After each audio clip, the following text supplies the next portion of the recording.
Hello, everybody. Welcome to the crypto realm.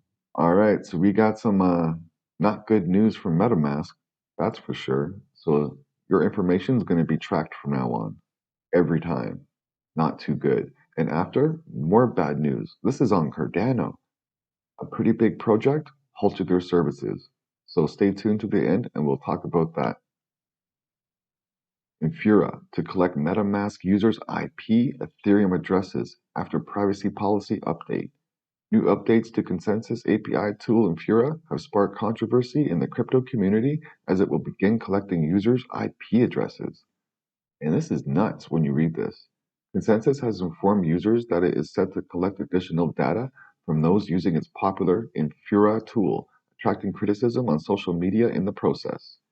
Infura is an API-based tool that allows users to connect their application to the Ethereum network, which provides the basis for many key Web3 projects, such as Aragon, Gnosis, OpenZeppelin, and Consensus's own flagship wallet service, MetaMask.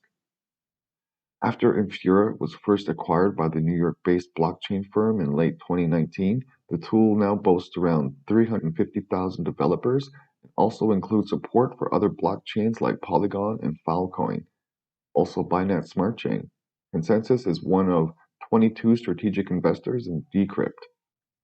As per updates on Consensus privacy policy, when you use Infura as your default remote procedure call provider in MetaMask, it will collect your IP address and your Ethereum wallet address whenever you make a transaction. So this is every single time. Wow.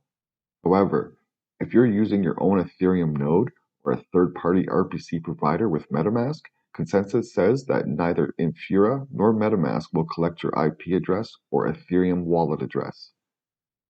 Damn.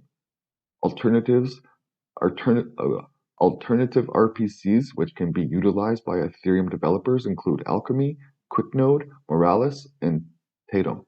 These tools have their own data collection policies too, which could also be subject to change in the future. Yeah, so even if you change all that to all these ones, then you're still subject in the future to what they might do. This is not cool. Decrypt has contacted Consensus for comment on the news. But Consensus isn't the only firm that has recently made the decision to grow the amount of data that it collects from its user base. Decentralized exchange Uniswap recently began collecting some off-chain data such as user's device type or browser, saying that the move was aimed at improving user experience. That's where it starts. Uniswap said the data collection did not include other forms of personal information, such as the user's first or last name, full address, date of birth, email address, or IP address. Whew. Wow. So look into how you can change your RPC, and maybe for a while you won't be like showing everybody your address and what you're doing. Anyway, Cardano stablecoin ecosystem, Ardana suddenly halts development. This is huge news, man, for Cardano. The coin dropped huge this morning, and there was a lot of people using it. Like it seemed to have a good future, had a good community behind it, but there was some warning signs. We'll talk about that in a second. Cardano decentralized stablecoin ecosystem Ardana has halted developments because of funding and a timeline uncertainty. Related project Orbis has also halted development for the same reasons. Community members have criticized the announcement and said that it was a scam. Jeez, right out scam. Let's learn more. Ardana, a decentralized ecosystem on Cardano, has halted its development, much to the dismay of the crypto community. It's true, like, we love all our projects on Cardano. I love Cardano. You don't want to see any of them do this or even have a hard time, but what can you do? The project tweeted on November 24th that the recent developments with regards to funding and project timeline uncertainty were the reasons behind the halt. It did note that the code would remain open source and that others could build upon it if they wished. That's pretty cool. So here's the tweet they put out. Hello, Ardana community. Unfortunately, due to recent developments with regards to funding and project timeline uncertainty, the Ardana project has to come to a halt. Our code will remain open source for builders to continue our work going forward as they wish. So we'll see if anybody jumps on this. Ardana Labs will hold any remaining funds and treasury balances until another competent dev team comes forward to continue the work. The team explained the decision as follows. Development on Cardano has been difficult, with a lot of funding going into tooling, infrastructure, and security. This, alongside the uncertainty around development completion, has led to the best course of action being halting development of DUSD. That was the stablecoin that they were going to use. Ardana describes itself as a decentralized exchange stable asset liquidity pool. It has two major products in its ecosystem, a stablecoin platform and a DEX called DanaSwap. Orbis, a project strongly associated with Ardana, has also halted its development.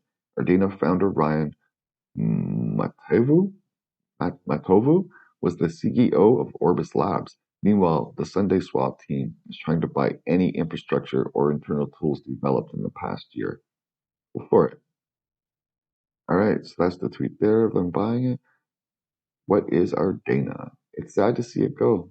I had high hopes for this project. Ardana was building an all-in-one stablecoin ecosystem for Cardano, which has seen much more development in the past year. The crypto winter looks to have had it hard. However, its future now is very uncertain. Very uncertain, though it still might find life in new hands. The native token of the platform Dana crashed by nearly 80% after the announcement was made. Yes, huge drop.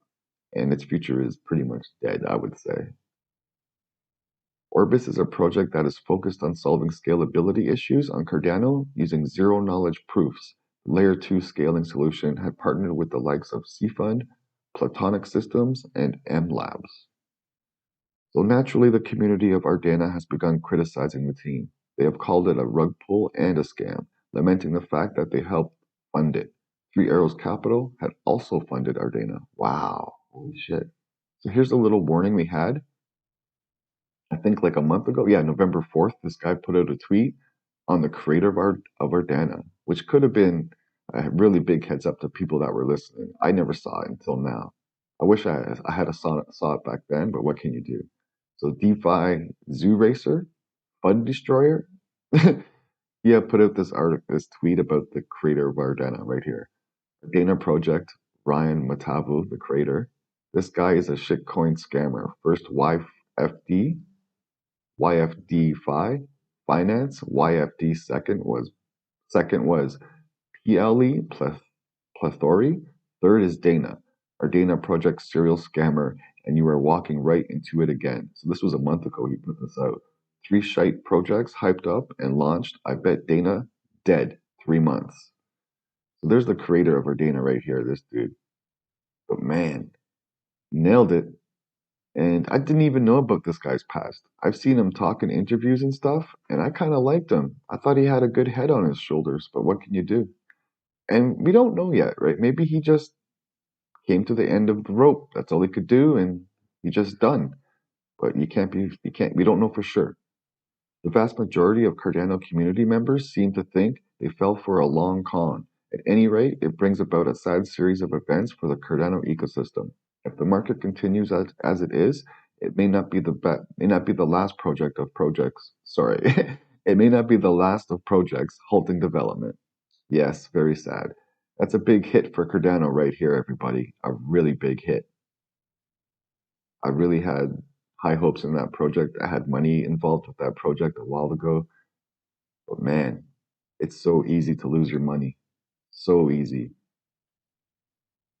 So this is the crypto realm. Thanks for watching. Play hard, trade smart.